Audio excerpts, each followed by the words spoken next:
Hello everyone!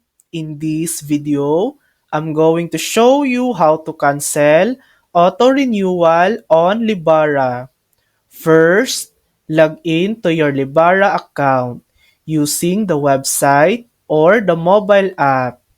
Once you're in, go to the plans or subscription section where your current bundle is listed. Next, look for the auto-renewal option. It may appear as Manage Auto-Renewal, Turn off Auto-Renew, or Cancel Subscription. Tap on it and switch the auto-renewal off.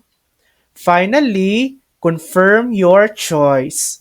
Libara will usually send you a confirmation message or email letting you know that auto-renewal has been successfully disabled.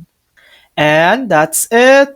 That's how to cancel auto-renewal on Libara. Thanks for watching! If this video helped you, please like and subscribe for more helpful tutorials.